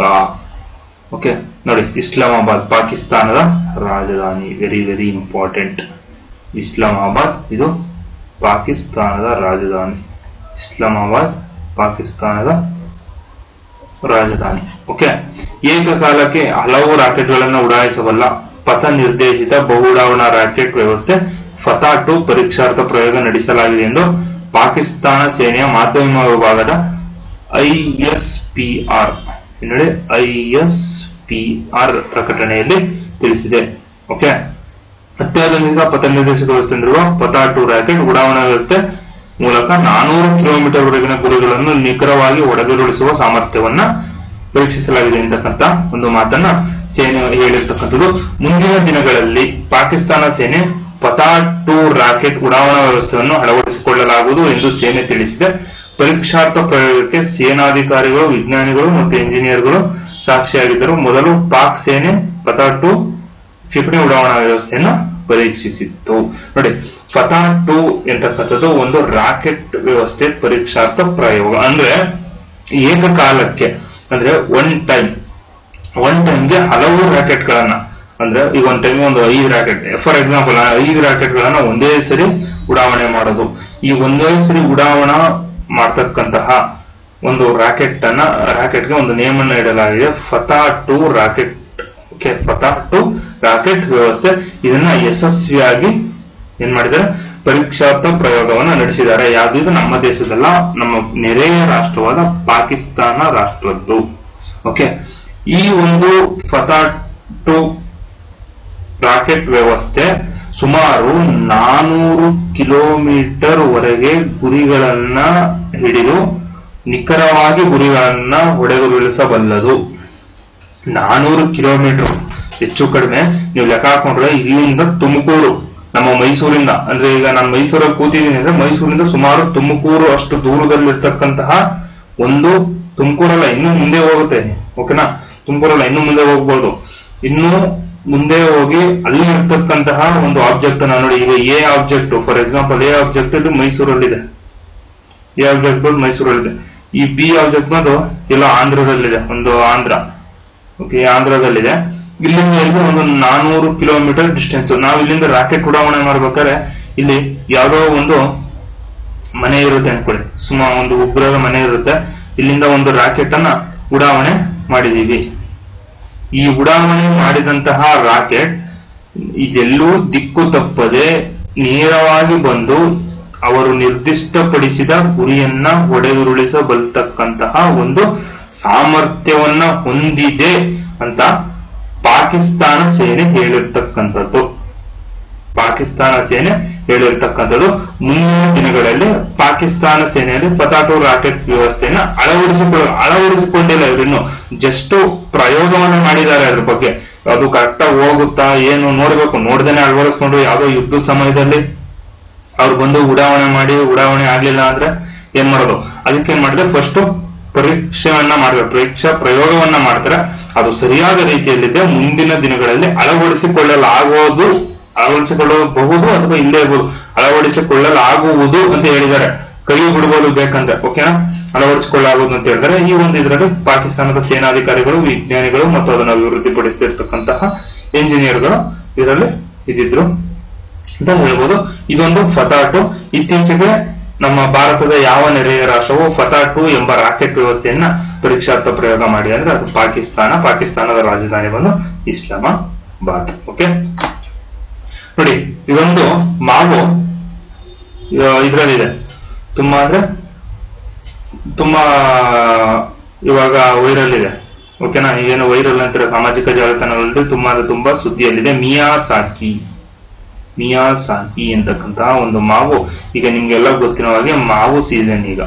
ಓಕೆನಾ, ಎಲ್ಲ ಗೊತ್ತಿರೋ ಹಾಗೆ ಮಾವಿನ ಹಣ್ಣಿನ ಸೀಸನ್ ಈಗ ಅಲ್ವಾ. ಮಾವಿನ ಹಣ್ಣಿನ ಸೀಸನ್ ಇರೋದ್ರಿಂದ ಈ ಒಂದು ಮಿಯಾಸಾಕಿ ಅಂತಕ್ಕಂಥದ್ದು ತುಂಬಾ ದುಬಾರಿಯ ಮಾವು. ನೋಡಿ, ಮಾವಿನ ತೋಟದ ಸುತ್ತ ಸಿಸಿ ಕ್ಯಾಮ್ರಾ, ನಾಯಿಗಳ ಕಾವಲುಗಾರರ ದಂಡೆ ಸುತ್ತುವರೆದಿರುವ ಸನ್ನಿವೇಶವನ್ನ ನೋಡಿದಿರ. ಕೇವಲ ನಮ್ಮ ಊರುಗಳಲ್ಲೂ ಮಾವು ಯಾವುದು ಬಾದಾಮಿ, ರಸ್ಪುರಿ, ಈ ರೀತಿಯಾದ ಮಾವುಗಳು ನಮ್ಮಲ್ಲಿದ್ದಾವೆ, ನಾವು ತಿಂದಿದ್ದೀವಿ.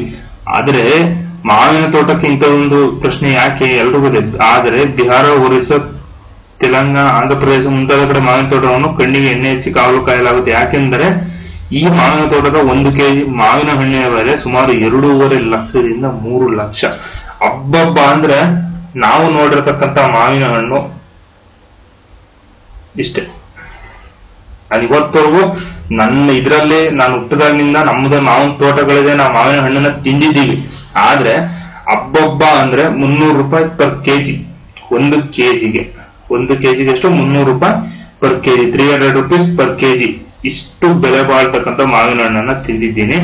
ಆದ್ರೆ ಕೇವಲ 1 ಕೆಜಿಗೆ 2.5 ಲಕ್ಷದಿಂದ 3 lakh, 2.5 lakh to 3 lakhs, 2.5 lakhs to 3 lakhs ಇರತಕ್ಕಂತಹ ಒಂದು ಮಾವಿನ ಹಣ್ಣು ಯಾವುದು ಅಂದ್ರೆ ಇದು ಮಿಯಾಸಾಕಿ. ಇತ್ತೀಚೆಗೆ ಸುದ್ದಿಗೆ ಬಂದಂತಹ ಒಂದು ದುಬಾರಿಯಾದ ಮಾವಿನ ಹಣ್ಣು. ನೋಡಿ, ಈ ಮಾವಿನ ಹಣ್ಣಿನ ಹೆಸರು ಮಿಯಾಸಾಕಿ. ಓಕೆ, ಈ ದೇಶದಲ್ಲಿ ಸುಮಾರು 1500ಕ್ಕಿಂತಲೂ ಅಧಿಕ ಮಾವಿನ ತಳಿಗಳಿದ್ದರು. ನಮ್ಮ ದೇಶದಲ್ಲಿ ಒಟ್ಟು 1500ಕ್ಕಿಂತ ಅಧಿಕ ಮಾವಿನ ತಳಿಗಳು. ನಾವು ಯಾವುದು ಬಾದಾಮಿ, ರಸ್ಪುರಿ, ಬಂಗನಪಲ್ಲಿ ಹಾಗೂ ತೋತಾಪುರಿ, ಈ ತರ ನಮ್ಮ ಸೈಡ್ ಬಂದು ಇದೇ ತರ ಇರೋದು. ಓಕೆ, ಸಾಮಾನ್ಯವಾಗಿ ಈ ಬಗೆಯ ತಳಿಗಳನ್ನ ನಾವು ಬೆಳೆಯಲ್ಲ. ಓಕೆನಾ, ಆದ್ರೆ ಜಪಾನಿನ ಮಿಯಾಸಾಕಿ ಇದೊಂದು ತಳಿಯಲ್ಲಿ, ಇದು ಜಪಾನಿನ ತಳಿ, ನೆನ್ಪಿಟ್ಕೋಬೇಕು. ಓಕೆನಾ, ಇದೊಂದು ಜಪಾನಿನ ತಳಿ. ಈ ಮಾವಿನ ಹಣ್ಣು ಹೆಚ್ಚಾಗಿ ಬೆಳೆಯೋದಕ್ಕೆ ಇದಕ್ಕೆ ಹೆಸರು ಬಂದಿದೆ. ಜಪಾನಿನ ಮಿಯಾಸಾಕಿ ಎಂಬಲ್ಲಿ ಮಾವಿನ ಹಣ್ಣನ್ನು ಹೆಚ್ಚಾಗಿ ಬೆಳೆಯೋದಕ್ಕೆ ಇದಕ್ಕೆ ಈ ಹೆಸರೇ ಬಂದಿರತಕ್ಕಂಥದ್ದು, ಮಿಯಾಸಾಕಿ. ಇದು ಮಿಯಾಸಾಕಿ ಅಂತಕ್ಕಂಥ ಒಂದು ಪ್ಲೇಸು. ಓಕೆ, ಇದನ್ನ ಜಪಾನ್ ಅವ್ರು ಏನ್ ಮಾಡಿದ್ರೆ ಅಲ್ಲಿ ಜಾಸ್ತಿ ಯಥೇಚ್ಛವಾಗಿ ಬೆಳೆಯೋದ್ರಿಂದ ಅಲ್ಲಿ ಹೆಸರನ್ನೇ ಇದೊಂದು ಜಪಾನಿನ ತಳಿ ಅಂತೇಳಿ ಇಟ್ಟಿದ್ದಾರೆ. ಓಕೆ, ಪರ್ಪಲ್ ಬಣ್ಣದ ಮಾವು ಹಣ್ಣಾಗುವ ಕಡು ಕೆಂಪಾಗಿ ಮಾರ್ಪಡುತ್ತದೆ. ಒಂದು ಮಾವಿನ ಹಣ್ಣು ಸುಮಾರು 350 ಗ್ರಾಂ ಇರ್ಬೋದು. ಒಂದು ಮಾವಿನ ಹಣ್ಣು 350 ಗ್ರಾಂ ಅಂದ್ರೆ ನಿಮಗೆ 1 ಕೆಜಿಗೆ ಕೇವಲ 3 ಹಣ್ಣು, 1 ಕೆಜಿಗೆ ಕೇವಲ 3 ಹಣ್ಣು ಬರೋದು. ಓಕೆ, ಬರ್ತಕ್ಕಂಥದ್ದು ಏಪ್ರಿಲ್ ನಿಂದ ಆಗಸ್ಟ್ ನಡುವಿನ ಅವಧಿಯಲ್ಲಿ ಮಾವು ಬೆಳೆದು ಈ ಮಾವಿಗೆ ಇರುವ ವಿಪರೀತ ಬೆಲೆಯಿಂದಾಗಿ ಅದನ್ನು ಕದ್ದುಕೊಂಡು ಹೋದಂತೆ ತಡೆಯುವುದಕ್ಕೆ ರೈತರು ಮುನ್ನೆಚ್ಚರಿಕೆಯ ಕ್ರಮವನ್ನ ಏನ್ ಮಾಡ್ತಾರೆ, ವಹಿಸ್ತಾರೆ. ಓಕೆನಾ, ಇದೊಂದು ಈಗ ಪ್ರಸ್ತುತ ಸುದ್ದಿಯಲ್ಲಿರ್ತಕ್ಕಂಥದ್ದು ಯಾವುದು, ಮಿಯಾಸಾಕಿ ಅಂತಕ್ಕಂತಹ ಈ ಒಂದು ಮಾವಿನ ಹಣ್ಣು ಈಗ ಪ್ರೆಸೆಂಟ್ ಬಂದು ಸುದ್ದಿಯಲ್ಲಿ ಇರ್ತಕ್ಕಂಥದ್ದು. ನೋಡಬಹುದು, ಕೇಳಬಹುದು ಎಕ್ಸಾಮ್ ಅಲ್ಲಿ, ಕೇಳ್ತೇನೆ ಅಂತ ನಾನು ಹೇಳ್ತಾ ಇಲ್ಲ. ಇತ್ತೀಚೆಗೆ ಸುದ್ದಿಯಲ್ಲಿರುವ ಅತಿ ದುಬಾರಿ ಮಾವು ಯಾವುದು? ಅತಿ ದುಬಾರಿ ಮಾವು ಯಾವುದು? ಅದರಲ್ಲಿ ಇತ್ತೀಚೆಗೆ ಸುದ್ದಿಯಲ್ಲಿ ಬಂದ ಅತ್ಯಂತ ದುಬಾರಿ ಮಾವಿನ ತಳಿಯಾದ ಮಿಯಾಸಾಕಿ ಇದು ಯಾವ ರಾಷ್ಟ್ರದ ತಳಿ?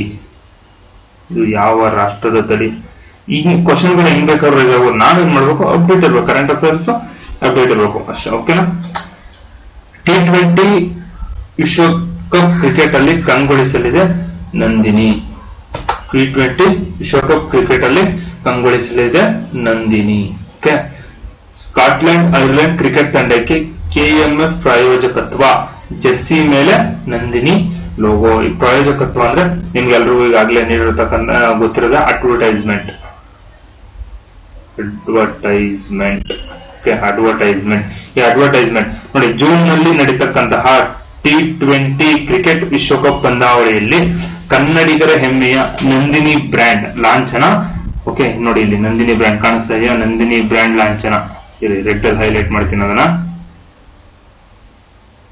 ನೋಡಿ. ಇಲ್ಲಿ ಈ ನಂದಿನಿ ಬ್ರ್ಯಾಂಡ್ ಲಾಂಛನ ಏನಾಗುತ್ತೆ, ಜೆರ್ಸಿಯ ಮೇಲೆ ಆಟಗಾರರ ಜೆರ್ಸಿಯ ಮೇಲೆ ರಾರಾಜಿಸಲಿದೆ ಎಂದು ಕೆಎಂಎಫ್ ವ್ಯವಸ್ಥಾಪಕ ನಿರ್ದೇಶಕ ಮ್ಯಾನೇಜಿಂಗ್ ಡೈರೆಕ್ಟರ್ ಕೆಎಂಕೆ ಜಗದೀಶ್ ರವರು ತಿಳಿಸಿರ್ತಕ್ಕಂಥದ್ದು. ಬುಧವಾರ ಕೆಎಂಎಫ್ ಕೇಂದ್ರ ಕಚೇರಿಯಲ್ಲಿ ಐರ್ಲೆಂಡ್ ಮತ್ತು ಸ್ಕಾಟ್ಲೆಂಡ್ ಕ್ರಿಕೆಟ್ ತಂಡದ ಆಡಳಿತ ಮಂಡಳಿ ವರ್ಚುವಲ್ ಮಾದರಿಯಲ್ಲಿ ಈ ಮಾತುಕತೆಯನ್ನ ನಡೆಸಲಾಗಿರ್ತಕ್ಕಂಥದ್ದು. ಓಕೆನಾ. ಅಮೆರಿಕ ಮತ್ತು ವೆಸ್ಟ್ ಇಂಡೀಸ್ ನಲ್ಲಿ ಜೂನ್ 1ರಿಂದ ಜೂನ್ 29ರವರೆಗೆ ನಡೆಯಲಿರ್ತಕ್ಕಂತಹ T20 ವಿಶ್ವಕಪ್ ಪಂದ್ಯಾವಳಿಯಲ್ಲಿ ಇದೇ ಮೊದಲ ಬಾರಿಗೆ ಕೆಎಂಎಫ್ ಐರ್ಲೆಂಡ್ ಮತ್ತು ಸ್ಕಾಟ್ಲೆಂಡ್ ಕ್ರಿಕೆಟ್ ತಂಡಗಳಿಗೆ ಪ್ರಾಯೋಜಕತ್ವವನ್ನ ನೀಡಲಾಗಿರ್ತಕ್ಕಂಥದ್ದು. ಇದುವರೆಗೂ ನಂದಿನಿ ಬ್ರ್ಯಾಂಡ್ ಕೇವಲ ನಮ್ಮ ಟಿವಿಗಳಲ್ಲಿ ಮಾತ್ರ ನಾವು ನೋಡ್ತಿದ್ವಿ. ಇವಾಗ ಇದೇ ಮೊದಲ ಬಾರಿಗೆ T20 ಕ್ರಿಕೆಟ್ ವಿಶ್ವಕಪ್ ನಲ್ಲಿ ನಮ್ಮ ನಂದಿನಿ ಪ್ರಾಯೋಜಕತ್ವವನ್ನ ವಹಿಸಿಕೊಂಡಿರ್ತಕ್ಕಂಥದ್ದು. ಎಲ್ಲಿ ಈ ತಂಡಗಳ ಆಟಗಾರರ ಬಲಗೈ ಆಟಗಾರನ ಎಡ ತೋಳಿನ ಮೇಲೆ, ಓಕೆನಾ, ಬಲಗೈ ಆಟಗಾರನ ಎಡ ತೋಳಿನ ಮೇಲೆ ಮತ್ತು ಎಡಗೈ ಆಟಗಾರನ ಬಲ ತೋಳಿನ ಮೇಲೆ. ಅರ್ಥ ಆಗಿರುವುದು, ಯಾರು ರೈಟ್ ಹ್ಯಾಂಡೆಡ್ ಪ್ಲೇಯರ್ಸ್ ಇದ್ದಾರೆ ಅವರ ಎಡ ತೋಳಿನ ಮೇಲೆ. ಅಂದ್ರೆ ನೀವು ಈಗ ನಾವೆಲ್ಲ ಆಲ್ಮೋಸ್ಟ್ ನಮ್ಮ ದೇಶದಲ್ಲಿ ರೈಟ್ ಹ್ಯಾಂಡೆಡ್ ಜಾಸ್ತಿ. ರೈಟ್ ಹ್ಯಾಂಡೆಡ್ ಆಗಿರೋ ನಾವು ನಾನು ರೈಟ್ ಹ್ಯಾಂಡೆಡ್ ಅಲ್ವಾ, ನಾನು ರೈಟ್ ಹ್ಯಾಂಡೆಡ್, ನಾನು ಬಲಗೈಯಲ್ಲಿ ಬರ್ತೀನಿ, ಬಲಗೈಯಲ್ಲಿ ಆಡ್ತೀನಿ, ಎಲ್ಲಾ ಕೆಲಸವನ್ನು ನಾನು ಬಲಗೈಯಲ್ಲಿ ಮಾಡೋದ್ರಿಂದ ನಾನು ಹಾಕೊಂಡಿರ್ತಕ್ಕಂಥ ಒಂದು ಜೆರ್ಸಿ ನನ್ನ ಎಡ ತೋಳಿನ ಮೇಲೆ ನಂದಿನಿಯ ಬ್ರ್ಯಾಂಡ್ ನ ಒಂದು ಲೋಗೋ ಇರ್ತಕ್ಕಂಥದ್ದು. ಅದೇ ಎಡಗೈ ಆಟಗಾರರು ಯಾರ್ತಾರೆ, ಅವ್ರು ಎಡಗೈಯಲ್ಲೇ ಬರೀತಾರೆ, ಎಡಗೈಯಲ್ಲಿ ಆಟವನ್ನ ಆಡ್ತಾರೆ. ಈ ರೀತಿ ಆಟ ಆಡ್ತಕ್ಕಂಥ ಎಡಗೈ ಆಟಗಾರರ ಬಲ ತೋಳಿನ ಮೇಲೆ ಈ ಒಂದು ಲಾಂಛನ ಇರ್ತಕ್ಕಂಥದ್ದು. ಓಕೆನಾ. ಇನ್ನೊಂದು ವಿಶೇಷತೆ, ಕನ್ನಡ ಮತ್ತು ಇಂಗ್ಲಿಷ್ ನಲ್ಲಿ ನಂದಿನಿ ಎಂದು ಬರೆದ ಲಾಂಛನ ಇದಾಗಿರೋದಿಲ್ಲದೆ ತುಂಬಾ ಅಂದ್ರೆ ತುಂಬಾ ಒಂದು ಹೆಮ್ಮೆಯ ವಿಷಯ. T20 ವಿಶ್ವಕಪ್, ಓಕೆ, ಕ್ರಿಕೆಟ್ ವಿಶ್ವಕಪ್ ನ ಒಂದು ಇದರ ಮೇಲೆ ಜೆರ್ಸಿ ಮೇಲೆ ಕನ್ನಡದ ಪದ ಇರತಕ್ಕಂತಹ ಮತ್ತೊಂದು ಸೌಭಾಗ್ಯ ಇನ್ನೊಂದಿಲ್ಲ. ನಮ್ಮ ಕನ್ನಡ ಮತ್ತು ಇಂಗ್ಲಿಷ್ ನಲ್ಲಿ ಎರಡೂ ಸಹ ಲಾಂಛನ ಇರತಕ್ಕಂಥದ್ದು. ಓಕೆನಾ. ಸ್ಕಾಟ್ಲೆಂಡ್ ಮತ್ತು ಐರ್ಲೆಂಡ್ ತಂಡಗಳ ಆಟಗಾರರು ನಂದಿನಿ ಉತ್ಪನ್ನಗಳ ಜಾಹೀರಾತು, ಸಾಮಾಜಿಕ ಜಾಲತಾಣಗಳಲ್ಲಿ ನಡೆಸುವ ಅಭಿಯಾನ, ಫೋಟೋಶೂಟ್ಗಳಲ್ಲಿ ಪಾಲ್ಗೊಳ್ಳಲಾಗಿರತಕ್ಕಂಥದ್ದು. ಅದೇ ರೀತಿ ವಿಶ್ವಕಪ್ ವೇಳೆ ಜಾಹೀರಾತುಗಳು, ಪ್ರಸಾರಗಳು, ಹಾಗೆ ವಿಶ್ವಕಪ್ ವೇಳೆ ಕೆಎಂಎಫ್ ಉತ್ಪನ್ನಗಳು ಅಮೆರಿಕದಲ್ಲಿ ಲಭ್ಯವಿರಲಿದ್ದು ಕರ್ನಾಟಕದ ಬ್ರ್ಯಾಂಡ್ಗೆ ಜಾಗತಿಕ ಮನ್ನಣೆ ಸಿಗುವಂತೆ ಮಾಡುವುದು ನಮ್ಮ ಗುರಿ. ಕರ್ನಾಟಕದ ಒಂದು ಬ್ರ್ಯಾಂಡ್ ಅನ್ನ ಜಾಗತಿಕ ಇಡೀ ವಿಶ್ವಕ್ಕೆ ತಲುಪಿಸಬೇಕು ಅಂತಕ್ಕಂಥದ್ದು ಈ ಒಂದು ಲೋಗೋವನ್ನ ಬಳಸ್ತಾ ಇರತಕ್ಕಂಥ ವಿಷಯ ತಮ್ಗೆಲ್ಲರಿಗೂ ಅರ್ಥ ಆಗಿದೆ ಅನ್ಕೋತೀನಿ. ಈ ವಿಶ್ವಕಪ್ ಅಮೆರಿಕದಲ್ಲಿ ನಡೀತಾ ಇದೆ ಅಂದ್ರೆ ಅಮೆರಿಕದಲ್ಲಿ ನಮ್ಮ ಕರ್ನಾಟಕದ ಉತ್ಪನ್ನಗಳು, ಕೆಎಂಎಫ್ ನ ಉತ್ಪನ್ನಗಳು ಪ್ರತಿಯೊಂದು ಅಲ್ಲಿ ಇರ್ತವೆ. ಕೆಎಂಎಫ್ ನ ಉತ್ಪನ್ನಗಳು ನಂದಿನಿ, ಈಗ ನಂದಿನಿ ತುಪ್ಪ, ಪೇಡ, ಇನ್ನಿತರ ಫಾರ್ ಎಕ್ಸಾಂಪಲ್ ನಾನು ಹೇಳಿದಷ್ಟೇ, ನಂದಿನಿ ತುಪ್ಪ ಮತ್ತೆ ಪೇಡ, ಈ ರೀತಿಯ ಒಂದಷ್ಟು ಕೆಎಂಎಫ್ ನ ಉತ್ಪನ್ನಗಳು ಅಮೆರಿಕದಲ್ಲೂ ಕೂಡ ಲಭ್ಯವಾಗಿರ್ತವೆ ಅಂತೇಳಿ. ಓಕೆ. ಜಾಗತಿಕ ಮಟ್ಟದಲ್ಲಿ ಈಗಾಗಲೇ ನಂದಿನಿ ಉತ್ಪನ್ನ ದೊರೆಯುತ್ತಿದೆ. ಈಗಾಗಲೇ ನಂದಿನಿ ಉತ್ಪನ್ನಗಳು ಎಲ್ಲಾ ಕಡೆ ಇದಾವೆ. ದುಬೈನಲ್ಲಿ ನಂದಿನಿ ಮಳಿಗೆಯನ್ನ ಈಗಾಗಲೇ ತೆರೆಯಲಾಗಿದೆ. ಇನ್ನೆರಡು ಮಳಿಗೆಗಳನ್ನು ತೆರೆಯಲು ಸಿದ್ಧತೆ ಮಾಡಿಕೊಳ್ಳಲಾಗ್ತದೆ. ಮಧ್ಯಪ್ರಾಚ್ಯ ರಾಷ್ಟ್ರಗಳಲ್ಲೂ ಮಳಿಗೆಯನ್ನು ತೆರೆಯುವಂತಹ ಪ್ರಯತ್ನ ಈಗಾಗಲೇ ಮಾಡ್ತಾ ಇದ್ದಾರೆ ನಂದಿನಿ ಬ್ರ್ಯಾಂಡ್ ಅವರು. ಅಮೆರಿಕಗೆ ನಂದಿನಿ ಹಾಲಿನ ಸಿಹಿ ಉತ್ಪನ್ನಗಳು ಗ್ರಾಹಕರಿಗೆ ಲಭ್ಯವಿದೆ, ಅದರ ಪ್ರಮಾಣವನ್ನು ಇನ್ನೂ ಹೆಚ್ಚು ಮಾಡ್ತಾ ಇದೆ. ಅಂದ್ರೆ ಈಗಾಗಲೇ ನಂದಿನಿ ಬ್ರ್ಯಾಂಡ್ ನ ಉತ್ಪನ್ನಗಳು ದುಬೈ ಅಂತಕ್ಕಂತಹ ದೊಡ್ಡ ನಗರಗಳಲ್ಲಿ ಲಭ್ಯವಿದ್ದು ಇನ್ನೂ ಒಂದೆರಡು ಶಾಪ್ಗಳನ್ನ, ನಂದಿನಿ ಶಾಪ್ಗಳನ್ನ ತೆರೀಬೇಕು. ಅದೇ ರೀತಿ ಅಮೆರಿಕದಂತಹ ಒಂದು ರಾಷ್ಟ್ರಗಳಲ್ಲೂ ಇನ್ನು ಮುಂದೆ ನಂದಿನಿ ಹಾಲಿನ ಉತ್ಪನ್ನಗಳು ಲಭ್ಯವಿತ್ತು. ಇದರ ಪ್ರಮಾಣವನ್ನ ದಿನೇ ದಿನೇ ಹೆಚ್ಚು ಮಾಡಬೇಕು ಅಂತೇಳಿ ಈ ಒಂದು ನಂದಿನಿ ಬ್ರ್ಯಾಂಡ್ ಕೆಎಂಎಫ್ ಅವರು ಗುರಿಯನ್ನ ಹೊಂದಿರತಕ್ಕಂಥದ್ದು. ಹೋಟೆಲ್ ಸ್ಪೋರ್ಟ್ಸ್ ನೊಂದಿಗೆ ಒಪ್ಪಂದ ಮಾಡಿಕೊಂಡು ಸುಮಾರು 700 ಔಟ್ಲೆಟ್ಗಳಲ್ಲಿ ನಂದಿನಿ ಉತ್ಪನ್ನವನ್ನ ದೊರೆಯುವಂತೆ ಮಾಡಬೇಕು. ಅಂದ್ರೆ ಒಂದು ಎಲ್ಲಾ ರೀತಿಯ ಮಳಿಗೆಗಳೊಂದಿಗೆ ಹೋಟೆಲ್ನೊಂದಿಗೆ ಇದನ್ನ ಮಾಡಿಕೊಂಡು ಅಲ್ಲಿಗೆ ನಂದಿನಿ ತುಪ್ಪ ಹಾಗೂ ಇನ್ನಿತರ ಸಾಮಗ್ರಿಗಳು, ಈಗ ಪನ್ನೀರ್ ಆಗಿರ್ಬೋದು, ಕೆಲವೊಂದು ಹೋಟೆಲ್ಗಳಿಗೂ ಪನ್ನೀರ್ ಬೇಕಾಗಿರ್ತದೆ, ಪನ್ನೀರು, ಸ್ಲೈಸಸ್, ಈ ರೀತಿಯಾದಂತಹ ಹಾಗೂ ಪಿಜ್ಜಾಗೆ ಬಳಸ್ತಕ್ಕಂಥ ಸ್ಲೈಸಸ್, ಈ ರೀತಿಯ ಉತ್ಪನ್ನಗಳನ್ನ ಒಂದು 700 ಔಟ್ಲೆಟ್ ಗಳನ್ನ ತೆರೆದು ನೆಕ್ಸ್ಟ್ ಜಾಗತಿಕ ಮಟ್ಟದಲ್ಲಿ ನಂದಿನಿಯನ್ನ ಹೆಸರು ಮಾಡಬೇಕು ಅಂತೇಳಿ ಈ ಒಂದು ಇದನ್ನ ಹೊಂದಿರತಕ್ಕಂಥದ್ದು. ಬಹಳ ಅಂದ್ರೆ ಬಹಳ ಇಂಪಾರ್ಟೆಂಟ್. ಇತ್ತೀಚೆಗೆ T20 ವಿಶ್ವಕಪ್ ಕ್ರಿಕೆಟ್ ನಲ್ಲಿ ಕರ್ನಾಟಕದಿಂದ ಒಂದು ಇದನ್ನ ಪ್ರಾಯೋಜಕತ್ವವನ್ನ ವಹಿಸಿಕೊಂಡ ಒಂದು ಬ್ರ್ಯಾಂಡ್ ಯಾವುದು ಅಂದ್ರೆ ಅದು ನಂದಿನಿ ಅಂತೇಳಿ ಹೇಳ್ಬೋದು. ಇಷ್ಟು ಸ್ನೇಹಿತರ ಅದೇ ರೀತಿ ಇನ್ನೊಂದು ವಿಷಯ, ಚಂದ್ರಯಾನ 4 ಯೋಜನೆಯಡಿ ಲ್ಯಾಂಡರ್ ಇಳಿಯುವ ಸ್ಥಳ ಬಹಿರಂಗ. ನೋಡಿ, ನಿನ್ನೆ ತರಗತಿಯಲ್ಲಿ ನಾನು ಹೇಳಿದೆ ಚಂದ್ರಯಾನ 4 ಸಿದ್ಧತೆಯನ್ನ ಮಾಡ್ಕೊಳ್ತಾ ಇದೆ ಅಂತ. ನಿನ್ನೆ ಮೇ 15ನೇ ತಾರೀಕು ಕರೆಂಟ್ ಅಫೇರ್ಸ್ ಅಲ್ಲಿ ನಾನು ಇದರ ಬಗ್ಗೆ ಮಾತಾಡಿದ್ದೀನಿ, ಚಂದ್ರಯಾನ 4 ಬಗ್ಗೆ ಮಾತಾಡಿದ್ದೀನಿ. ಇವತ್ತು ಮೇ 16ನೇ ತಾರೀಕು ಕರೆಂಟ್ ಅಫೇರ್ಸ್ ಅಲ್ಲಿ ಇನ್ನೊಂದು ಇದು ಬಂದಿದೆ ಚಂದ್ರಯಾನ 4 ಬಗ್ಗೆ. ಚಂದ್ರಯಾನ 4 ಯೋಜನೆಯಡಿ ಲ್ಯಾಂಡರ್ ಇಳಿಯುವ ಸ್ಥಳ ಅಂದ್ರೆ ಈ ಚಂದ್ರಯಾನ 4 ಕಳಿಸ್ತಾರಲ್ಲ ಅದ್ರ ಲ್ಯಾಂಡರ್ ಇಳಿಯುವ ಸ್ಥಳವನ್ನ ಈಗಾಗಲೇ ಇಸ್ರೋ ಏನ್ ಮಾಡಿರ್ತಕ್ಕಂಥದ್ದು, ಬಹಿರಂಗವನ್ನ ಮಾಡಿರ್ತಕ್ಕಂಥದ್ದು. ಓಕೆನಾ, ಇಸ್ರೋ ಬಹಿರಂಗವನ್ನ ಮಾಡಿರ್ತಕ್ಕಂಥದ್ದು. ಚಂದ್ರಯಾನ 3 ಚಂದ್ರಯಾನ 3 ಯೋಜನೆಯ ಯಶಸ್ಸಿನೊಂದಿಗೆ ಮುಂಬರುವ ಚಂದ್ರಯಾನ 4ಗೆ ಈಗಾಗಲೇ ಇಸ್ರೋ ಸಿದ್ಧತೆಯನ್ನ ನಡೆಸಿರ್ತಕ್ಕಂಥದ್ದು. ಇಸ್ರೋ ಅಂದ್ರೆ ನಿಮ್ಗೆಲ್ಲರಿಗೂ ಗೊತ್ತು, ಇಂಡಿಯನ್ ಸ್ಪೇಸ್ ರಿಸರ್ಚ್ ಆರ್ಗನೈಸೇಷನ್, ಭಾರತೀಯ ಬಾಹ್ಯಾಕಾಶ ಸಂಶೋಧನಾ ಸಂಸ್ಥೆ. ಓಕೆನಾ, ನೋಡಿ ಏನು ಈ ಚಂದ್ರಯಾನ 4, ಚಂದ್ರನ ಅಂಗಳದಿಂದ ಕಲ್ಲು ಮತ್ತು ಮಣ್ಣನ್ನ ಭೂಮಿಗೆ ತರುವುದು ಬಹು ನಿರೀಕ್ಷಿತ ಚಂದ್ರಯಾನ 4 ನ ಯೋಜನೆಯ ಉದ್ದೇಶವಾಗಿರ್ತಕ್ಕಂಥದ್ದು. ಕೇವಲ ಚಂದ್ರನ ಮೇಲೆ ಅಧ್ಯಯನವನ್ನ ಮಾಡೋದಲ್ಲ, ಚಂದ್ರನ ಮಡಿಲಿನಿಂದ ಕಲ್ಲು ಅಂಡ್ ಮಣ್ಣನ್ನ ತರುವುದು ಈ ಒಂದು ಚಂದ್ರಯಾನ 4ರ ಯೋಜನೆಯ ಉದ್ದೇಶ. ಈ ಯೋಜನೆಯಡಿ ಲ್ಯಾಂಡರ್ ಶಿವಶಕ್ತಿ ಸ್ಥಳದ ಸಮೀಪದಲ್ಲಿಯೇ ಇಳಿಯಲಿದೆ ಎಂದು ಸ್ಪೇಸ್ ಅಪ್ಲಿಕೇಶನ್ ಸೆಂಟರ್ನ ನಿರ್ದೇಶಕ ನೀಲೇಶ್ ದೇಸಾಯಿರವರು ಹೇಳಿರೋದು. ಅಂದ್ರೆ ಈಗ ನಮ್ಮ ಚಂದ್ರಯಾನ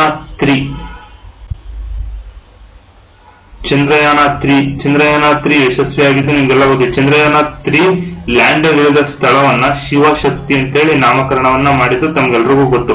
ಈ ಶಿವಶಕ್ತಿ ಎಂತಕ್ಕಂತಹ ನಾಮಕರಣ ಮಾಡಿರ್ತಕ್ಕಂತಹ ಒಂದು ಸ್ಥಳದ ಸಮೀಪದಲ್ಲಿಯೇ ಈ ಚಂದ್ರಯಾನ್ 4 ಲ್ಯಾಂಡರ್ ಕೂಡ ಇಳಿತಕ್ಕಂಥದ್ದು. ಇದು ವೆರಿ ವೆರಿ ಇಂಪಾರ್ಟೆಂಟ್. ಇವಾಗಲೇ ಅವರು ಬಹಿರಂಗಪಡಿಸಿದ್ದಾರೆ ಈ ಲ್ಯಾಂಡರ್ ಏನ್ ಇಳಿತು, ಈ ಲ್ಯಾಂಡರ್ ಇಳಿದ ಸ್ಥಳದಲ್ಲಿಯೇ ನಾವು ಚಂದ್ರಯಾನ 4 ಅನ್ನು ಕೂಡ ನಾವು ಲ್ಯಾಂಡ್ ಮಾಡ್ತೀವಿ ಅಂತೇಳಿ ಇವಾಗ ಆಲ್ರೆಡಿ ಹೇಳಿದೆ. ಭವಿಷ್ಯದ ಚಂದ್ರಯಾನ ಯೋಧರ ಕುರಿತು ಅವರು ಪ್ರೆಸೆಂಟೇಷನ್ ನಲ್ಲಿ ಮಾಹಿತಿಯನ್ನು ನೀಡಬೇಕು, ಅಂದ್ರೆ ಮೀನ್ಸ್ ಪಿಪಿಟಿಯಲ್ಲಿ ಅವರು ಮಾಹಿತಿಯನ್ನ ನೀಡಿರ್ತಕ್ಕಂಥದ್ದು. ಚಂದ್ರಯಾನ 3 ಯೋಜನೆಯಡಿ ಚಂದ್ರನ ದಕ್ಷಿಣ ಧ್ರುವದಲ್ಲಿ ವಿಕ್ರಮ್ ಲ್ಯಾಂಡರ್ ಇಳಿದ ಸ್ಥಳಕ್ಕೆ ಶಿವಶಕ್ತಿ ಎಂತಕ್ಕಂಥ ಹೆಸರನ್ನ ಇಟ್ಟಿದ್ರು. ನಾನು ಇಲ್ಲಿ ಹೇಳಿದ್ದೀನಿ ಆಲ್ರೆಡಿ. ಚಂದ್ರಯಾನ 4 ಲ್ಯಾಂಡರ್ ಯೋಜನೆಯಡಿ ಲ್ಯಾಂಡರ್ ಇಳಿಯಲಿದೆ. ಚಂದ್ರಯಾನ 4 ಯೋಜನೆಗೆ ಇಸ್ರೋ ವಿವಿಧ ಪೇಲೋಡ್ ಗಳನ್ನು ಹೊತ್ತೊಯ್ಯಬಲ್ಲ LMV-3 ಮತ್ತು PSLV 2 ರಾಕೆಟ್ ಗಳನ್ನ ಬಳಸಿಕೊಳ್ಳಲಾಗಿರುತ್ತೆ. LMV-3 ಮತ್ತು PSLV ರಾಕೆಟ್ ಗಳನ್ನ ಇದು ಚಂದ್ರಯಾನ 4ಗೆ ಬಳಸಿಕೊಳ್ತಕ್ಕಂಥದ್ದು. ಅದೇ ರೀತಿ ಈ ಯೋಜನೆಯಡಿ ನೌಕೆಯು ಚಂದ್ರ ಮೇಲ್ಮೈಯಲ್ಲಿರುವ ಕಲ್ಲು ಮತ್ತು ಮಣ್ಣನ್ನ ಭೂಮಿಗೆ ವಾಪಸ್ ತರಲಿದೆ. ಅಂದ್ರೆ 2 ರಾಕೆಟ್ಗಳು ಹೋದ್ರೆ ಅಲ್ಲಿದ್ದು ಅಧ್ಯಯನವನ್ನು ಅಲ್ಲಿರುವ ಕಲ್ಲು ಮತ್ತು ಮಣ್ಣನ್ನ ವಾಪಸ್ಸು ಏನ್ ಮಾಡ್ಬೇಕು, ನಮ್ಮ ಭೂಮಿಗೆ ತರಬೇಕು. ನಮ್ಮ ಭೂಮಿಗೆ, ಚಂದ್ರನಿಂದ ಭೂಮಿಗೆ ತರಬೇಕು. ಇದು ಯಶಸ್ವಿಯಾದರೆ, ಇದೇನಾದ್ರೂ ಯಶಸ್ವಿಯಾದರೆ ಯಾವುದು ಚಂದ್ರಯಾನ 4 ಏನಾದ್ರೂ ಯಶಸ್ವಿಯಾದರೆ, ಚಂದ್ರಯಾನ 4 ಏನಾದ್ರೂ ಯಶಸ್ವಿಯನ್ನ ಆದರೆ ಅಮೆರಿಕ, ರಷ್ಯಾ ಹಾಗೂ ಚೈನಾ ನಂತರ ಸಾಧನೆ ಮಾಡಿದ 4ನೇ ರಾಷ್ಟ್ರವಾಗಿ ಭಾರತ ಹೊರಹೊಮ್ಮಲಿದೆ. ಅಮೆರಿಕ, ರಷ್ಯಾ ಮತ್ತು ಚೀನಾ ಈ 3 ರಾಷ್ಟ್ರಗಳ ನಂತರ ಚಂದ್ರನ ಮೇಲ್ಮೈಗೆ ಹೋಗಿ ಕಲ್ಲು ಮಣ್ಣನ್ನ ತಂದು ಅಧ್ಯಯನ ಮಾಡಿದಂತ 4ನೇ ರಾಷ್ಟ್ರವಾಗಿ ನಮ್ಮ ಭಾರತ ಹೊರಹೊಮ್ಮಲಿದೆ ಅಂತೇಳಿ ಹೇಳ್ಬೋದು ಸ್ನೇಹಿತರೆ. ಇದಿಷ್ಟು ಇವತ್ತಿನ ಮಾಹಿತಿ. ಇವತ್ತಿನ ತರಗತಿ ನಿಮ್ಮೆಲ್ರಿಗೂ ಖಂಡಿತವಾಗಿಯೂ ಅರ್ಥ ಆಗಿದೆ ಅಂತ ನಾನು ಅನ್ಕೊಂಡಿದ್ದೀನಿ. ಅದೇ ರೀತಿ ಮುಂದಿನ ತರಗತಿಯಲ್ಲೂ ಸಹ ಇನ್ನೊಂದಷ್ಟು ಮಾಹಿತಿಗಳನ್ನ ಹೊತ್ತು ನಿಮ್ಮ ಮುಂದೆ ಬರ್ತೀನಿ. ಅದಕ್ಕೂ ಮೊದಲು ಈ ಒಂದು ವಿಡಿಯೋವನ್ನ ನಿಮ್ಮ ಸ್ನೇಹಿತರಿಗೂ ಸಹ ಶೇರ್ ಮಾಡಿ, ನಿಮ್ಮ ಸ್ನೇಹಿತರು ಸಹ ವಿಡಿಯೋದ ಸದುಪಯೋಗವನ್ನ ಪಡ್ಕೊಳ್ಳಿ ಅಂತ ಹೇಳಿದ ಇವತ್ತಿನ ತರಗತಿಯನ್ನ ಮುಗಿಸ್ತಾ ಇದ್ದೀನಿ ಸ್ನೇಹಿತರೆ. ಅದೇ ರೀತಿ ಒಂದು ಡಿಸ್ಕ್ರಿಪ್ಷನ್ ನಲ್ಲಿ ನಮ್ಮ ಟೆಲಿಗ್ರಾಮ್ ಲಿಂಕ್ ಅನ್ನ ನೀಡಿರ್ತೀನಿ ನಾನು. ಓಕೆನಾ, ಟೆಲಿಗ್ರಾಮ್ ಲಿಂಕ್ ನಿಮ್ಮ ಸ್ನೇಹಿತರಿಗೆ ಶೇರ್ ಮಾಡಿ. ಆ ಟೆಲಿಗ್ರಾಮ್ಗೆ ಸೇರಿದ್ರೆ ನಿಮ್ಗೆ ಎವ್ರಿ ಡೇ ನ್ಯೂಸ್ ಪೇಪರ್ಸ್ ಅದೇ ರೀತಿ ನಾನು ಇಲ್ಲಿ ಏನ್ ಮಾಡ್ತೀನಿ, ಈ ಕರೆಂಟ್ ಅಫೇರ್ಸ್ ಪೇಪರ್ ಕಟಿಂಗ್ಸ್ ಓಕೆನಾ. ನೋಡಿ ಇಲ್ಲೇನು ಇವತ್ತು ಇಷ್ಟೆಲ್ಲ ಮಾಡಿದ್ದೀನಿ. ಈ ಕರೆಂಟ್ ಅಫೇರ್ಸ್ ಪೇಪರ್ ಕಟಿಂಗ್ಸ್ ನಿಮ್ಗೆ ಅಲ್ಲಿ ಸಿಗುತ್ತೆ ಖಂಡಿತ. ನಾವೇನ್ ಮಾಡಿರ್ತೀವಿ, ಇಲ್ಲೆಲ್ಲ ಟಿಕ್ ಮಾಡಿರ್ತೀವಿ, ಇಲ್ಲೆಲ್ಲ ಬರೆದಿರ್ತೀವಿ. ನಿಮ್ ಕೆಲವೊಬ್ಬರಿಗೆ ಇದು ಡೌನ್ಲೋಡ್ ಮಾಡ್ಕೊಳಕ್ಕೆ ಇಷ್ಟ ಆಗದೆ ಇರ್ಬೋದು. ಅದರಿಂದ ಈ ಪೇಪರ್ ನ ಕಟಿಂಗ್ಸ್ ಕೂಡ ನಿಮ್ಗೆ ಅಲ್ಲಿ ಲಭ್ಯವಿರುತ್ತದೆ. ಈಗೇನು ನಾನು ಮಾಡಿರ್ತೀನಿ, ಈ ಪೇಪರ್ ಕಟಿಂಗ್ ಅನ್ನ ನಾನು ಇನ್ನು ಸ್ವಲ್ಪ ಹೊತ್ತಿನಲ್ಲೇ ಈ ಪೇಪರ್ ಕಟಿಂಗ್ಸ್ ನ ನಾನು ಇನ್ನು ಸ್ವಲ್ಪ ಹೊತ್ತಿನಲ್ಲೇ ಏನ್ ಮಾಡ್ತೀನಿ, ನಮ್ಮ ಟೆಲಿಗ್ರಾಮ್ ಚಾನಲ್ಗೆ ಹಾಕ್ತೀನಿ. ಓಕೆನಾ. ನಮ್ಮ ಟೆಲಿಗ್ರಾಮ್ ಚಾನಲ್ಗೆ ನಾನು ಅಪ್ಲೋಡ್ ಮಾಡ್ತೀನಿ. ಈ ಅಪ್ಲೋಡ್ ಮಾಡಿದಂತಹ ತಗೊಂಡು ನೀವು ಇದನ್ನ ಓದ್ಕೋಬಹುದು. ಓಕೆನಾ. ಎವ್ರಿ ಡೇ ನಿಮ್ಗೆ ಏನ್ ಇದನ್ನ ನೋಡಕ್ಕೆ ಒಂದ್ 30 ನಿಮಿಷ ಆಗಿರ್ಬೋದು ಅಷ್ಟೇನಾ. 30 ನಿಮಿಷ ತರಗತಿಯನ್ನ ನೀವು ಎವ್ರಿ ಡೇ 30 ನಿಮಿಷವನ್ನ ನೀಡಿ, ನಾಳೆ 100 ಪೇಜ್ ಇರ್ತಕ್ಕಂತಹ ಒಂದು ಮ್ಯಾಗಝಿನ್ ಅನ್ನ ಕೇವಲ ನಾನು ಹೇಳ್ತಿರೋದು 100 ಪೇಜ್ ಇರ್ತಕ್ಕಂತಹ ಒಂದು ಮ್ಯಾಗಝಿನ್ ಅನ್ನ ಕೇವಲ ಅರ್ಧ ದಿನದಲ್ಲಿ ಓದಿ ಮುಗಿಸ್ತೀರಾ. ನೀವೇನಾದ್ರೂ every day current affairs class ಕೇಳಿದ್ರೆ, ಯಾಕಂದ್ರೆ ನೀವು every day current affairs class ಕೇಳಿರ್ತೀವಿ ತಾನೆ. ನಮ್ಗೇನು ಇವಾಗ ಒಂದು ಮ್ಯಾಗಝಿನ್ ಅಂದ್ರೆ ಯಾವ್ದೇ ಮ್ಯಾಗಝಿನ್ ಆಗಿರ್ಬೋದು, ನಾನು ಇದು ಅಂತ ಹೇಳ್ತಾರೆ, ಎಲ್ಲಾ ಮ್ಯಾಗಝಿನ್ ಆಲ್ಮೋಸ್ಟ್ ನ್ಯೂಸ್ ಪೇಪರ್ ಗಳನ್ನ ನೋಡೇ ಕರೆಂಟ್ ಅಫೇರ್ಸ್ ಅನ್ನ ಮಾಡಿದ್ರು. ಈ ಕರೆಂಟ್ ಅಫೇರ್ಸ್ ಅನ್ನ ಮಾಡೋದನ್ನ ಏನ್ ಮಾಡ್ತಾರೆ, ಅದನ್ನ ನಾವು ತೆಗೆದುಕೊಂಡು ಎಲ್ಲ ಓದ್ಕೊ ಬರ್ತಾ ಇರ್ತೀವಲ್ವಾ. ಅದೇ ನೀವು ಈ ಒಂದು ಕರೆಂಟ್ ಅಫೇರ್ಸ್ ಅನ್ನ ಇಲ್ಲೇನೆ ನೋಡ್ಕೊಂಡು ಕ್ಲೀನ್ ಆಗಿ ಎವ್ರಿ ಡೇ ನೋಡಿದ್ರೆ ನಿಮ್ಗೆ ನೆಕ್ಸ್ಟ್ ಕರೆಂಟ್ ಅಫೇರ್ಸ್ ಅನ್ನ ಓದ್ಬೇಕಾದ್ರೆ ನಿಮ್ಗೆ ಕಷ್ಟ ಅನ್ಸೋದಿಲ್ಲ. ಯಾಕಂದ್ರೆ ನೀವು ಇಲ್ಲೇ ಓದಿರ್ತೀರಾ. ನಾವು ಅದಕ್ಕೆ ಏನ್ ಮಾಡ್ತಾ ಇದೀವಿ, ಯಾವುದೇ ರೀತಿಯಿಂದಲೂ ಬೇರೆ ಯಾವುದೇ ಒಂದು ಮ್ಯಾಗಝಿನ್ ಅಲ್ಲಾಗ್ಲಿ ಇನ್ನೊಂದ್ರಲ್ಲಾಗ್ಲಿ ನಾವು ನೋಡಿ ಇದನ್ನ ಮಾಡ್ತಾ ಇಲ್ಲ. ದಿನನಿತ್ಯದ ಒಂದು ನ್ಯೂಸ್ ಪೇಪರ್ ಅಲ್ಲಿ ಏನ್ ಬರ್ತದೆ, ಇದೆಲ್ಲ ನ್ಯೂಸ್ ಪೇಪರ್ ಕಟಿಂಗ್ಸ್. ಅದಕ್ಕೋಸ್ಕರನೇ ಇಲ್ಲಿ ನಾವು ಯಾರಿಗೂ ಸಹ ಇದನ್ನ ಮಾಡಿಲ್ಲ. ಒಂದು ಪ್ರಾಮಾಣಿಕ ಪ್ರಯತ್ನವನ್ನ ಮಾಡಿ ಎಲ್ರಿಗೂ ಈ ಒಂದು ಪ್ರಚಲಿತ ಘಟನೆ ತಲುಪಿಸಬೇಕು ಅಂತೇಳಿ ಮಾಡ್ತಾ ಇರೋದು. ಈ ಒಂದು ನ್ಯೂಸ್ ಪೇಪರ್ ಕಟಿಂಗ್ಸ್ ಅನ್ನ ಇಲ್ಲಿ ಹಾಕಿ ಅದರ ಬಗ್ಗೆ ಇಲ್ಲಿ ಎಕ್ಸ್ಪ್ಲೈನ್ ಅನ್ನ ಮಾಡ್ತಾ ಇರ್ತಕ್ಕಂಥದ್ದು. ಈ ಎಕ್ಸ್ಪ್ಲೈನ್ ಮಾಡ್ತಾ ಈ ಒಂದು ಪ್ರಾಮಾಣಿಕ ಪ್ರಯತ್ನವನ್ನ ಮಾಡಿದೀವಿ ಸ್ನೇಹಿತರೆ. ವಿಡಿಯೋ ಇಷ್ಟ ಆಗಿದೆ ಈಗಲೇ ಲೈಕ್ ಮಾಡಿ, ಸಬ್ಸ್ಕ್ರೈಬ್ ಮಾಡಿ ಅಂತ ಹೇಳ್ತಾ ಇವತ್ತಿನ ತರಗತಿಯನ್ನ ಮುಗಿಸ್ತಾ ಇದ್ದೀನಿ. ಧನ್ಯವಾದಗಳು.